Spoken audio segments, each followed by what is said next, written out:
اسم اعظم کا تعلق اللہ تعالیٰ کے عظیم ناموں سے اور اس کی توحید و صفات کے ساتھ ہے۔ درود کا تعلق ہمارے محبوب نبی محترم حضرت محمد مصطفیٰ صلی اللہ علیہ وآلہ وسلم سے محبت اور ادب کے ساتھ ہے۔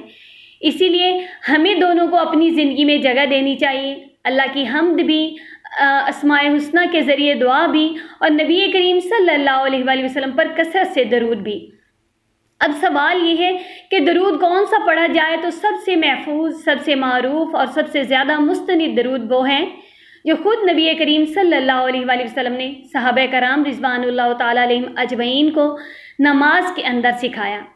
صحابہ کرام نے عرض کیا، یا رسول اللہ صلی اللہ علیہ وآلہ وسلم، ہم آپ پر سلام بھیجنے کا طریقہ تو جانتے ہیں، لیکن آپ پر درود کس طرح بھیجیں؟ تو نبی کریم صلی اللہ علیہ وآلہ وسلم نے انہیں درود ابراہیمی سکھایا، اور وہی درود آج ہم نماز کے قاعدہ آخیرہ میں پڑھتے ہیں۔ یہ درود ہمارے لیے ایک بہت بڑی نعمت ہے۔ اسی لیے اگر کوئی شخص آپ سے پوچھے کہ مجھے کون سا درود پاک پڑھنا چاہیے، تو جواب میں درود ابراہیمی پڑھیں، کیونکہ یہ نبی کریم صلی اللہ علیہ وآلہ وسلم سے ثابت اور نماز میں سکھایا گیا درود پاک ہے۔ البتہ آپ اور بھی بہت سے مسنون درود پاک ہیں، وہ بھی پڑھ سکتے ہیں، لیکن درود ابراہیمی کو خاص فضیلت حاصل ہے، تو اسے بھی درود پاک کی عمومی فضیلت کی امید رکھنی چاہیے، چاہے آپ مسنون درود پاک پڑھیں۔ البتہ ہر مخصوص درود کے ساتھ کوئی خاص فضیلت نبی کریم صلی اللہ علیہ وآلہ وسلم کی طرف منسوب کرنے سے پہلے اس کی سند ضرور دیکھنی چاہیے۔ محترم ناظرین کرام، ہماری زندگی میں کتنی پریشانیاں ہیں۔ کسی کے گھر میں بیماری، کسی کا کاروبار نہیں چل رہا، کسی کے بچے پریشان ہیں، کسی کی شادی میں رکاوٹ، کسی کے گھر میں ناچاکی، کسی کو قرض نے پریشان کر رکھا، اور کسی کا دل اندر ہی اندر ٹوٹا ہوا۔ ایسے وقت میں انسان ہر دروازے پر دستک دیتا ہے، کسی سے مشورہ لیتا ہے، کسی سے مدد مانگتا ہے، کسی سے سفارش کرواتا ہے، لیکن کبھی کبھی ہمیں رک کر یہ سوچنا چاہیے، جس رب کے قبضے میں سب کے دل ہیں، ہم اس سے کتنی محبت سے مانگتے ہیں۔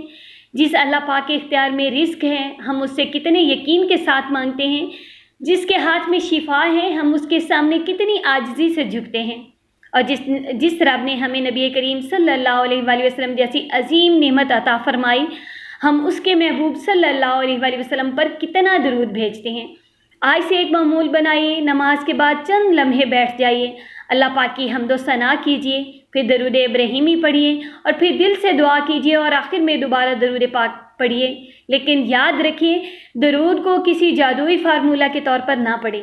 یہ نہ سوچیں کہ اتنی مرتبہ پڑھا تو لازماً اتنے دن میں میری خواہش پوری ہو جائے گی، بلکہ اسے عبادت سمجھ کر پڑھیں، محبت سے پڑھیں، یقین کے ساتھ پڑھیں، اور اللہ تعالیٰ کی حکمت پر بھروسہ رکھیں۔ کیونکہ دعا کا مطلب صرف یہ نہیں کہ اللہ مجھے وہی چیز دے جو میں مانگ رہا ہوں۔ کبھی اللہ پاک وہ چیز دے دیتا ہے، کبھی اس سے بہتر عطا فرماتا ہے، کبھی کسی مصیبت کو ٹال دیتا ہے، اور کبھی اس دعا کا اجر آخرت کے لیے محفوظ فرما دیتا ہے۔ اسی لیے دعا کبھی ضائع نہیں ہوتی۔ اب ذرا اپنے دل سے ایک سوال کریں، اگر ہم روزانہ موبائل پر گھنٹوں گزار سکتے ہیں، تو کیا ہم نبی پاک صلی اللہ علیہ وآلہ وسلم پر چند منٹ درود پاک نہیں بھیج سکتے؟ اگر ہم سوشل میڈیا پر سینکڑوں پیغامات دیکھ سکتے ہیں، تو کیا چند لمحے اپنے محبوب نبی پاک صلی اللہ علیہ وآلہ وسلم پر درود پڑھنے کے لیے نہیں نکال سکتے؟ اگر ہم اپنی پریشانی ہر شخص کو بتا سکتے ہیں، تو کیا چند لمحے اللہ تعالیٰ کے سامنے سجدہ میں نہیں گزار سکتے؟ آج سے ایک چھوٹا سا عہد کیجیے، صبح آنکھ کھلے درود پاک پڑھیں، دن میں فرصت ملے، چلتے پھرتے کام کرتے درود پاک پڑھتے رہیں، خوشی ہو یا غم ہو، درود پاک کا ساتھ کبھی نہ چھوڑیں۔ اور نبی پاک صلی اللہ علیہ وآلہ وسلم کا مبارک نام آئے تو محبت اور ادب سے درود و سلام پڑھیں، کیونکہ درود صرف زبان کو نہیں بدلتا، یہ انسان کے دل کو بھی اپنے محبوب صلی اللہ علیہ وآلہ وسلم کی محبت سے جوڑتے ہیں، اور جس دل میں رسول اللہ صلی اللہ علیہ وآلہ وسلم کی محبت آ جائے، اس دل کی دنیا بدلنے لگتی ہے۔ آخر میں آپ سب سے التجا ہے کہ جب بھی درود پاک پڑھیں، محبت، اخلاص اور ادب کے ساتھ پڑھیں، اور درود پاک کی کثرت کریں۔ اللہ تعالیٰ سے دعا کریں کہ ہمیں اپنے نبی پاک صلی اللہ علیہ وآلہ وسلم سے سچی محبت عطا فرما، ہماری زبانوں کو درود سے تر رکھ، ہماری دعاؤں کو اپنی رحمت سے قبول فرما، ہماری پریشانیاں دور فرما، ہمارے گھروں میں سکون عطا فرما، بیماروں کو شفا عطا فرما، مقروضوں کے قرض ادا فرما اور بے اولادوں کو نیک اولاد فرما، اور ہم سب کو دنیا و آخرت کی بھلائیاں عطا فرما، آمین ثم آمین۔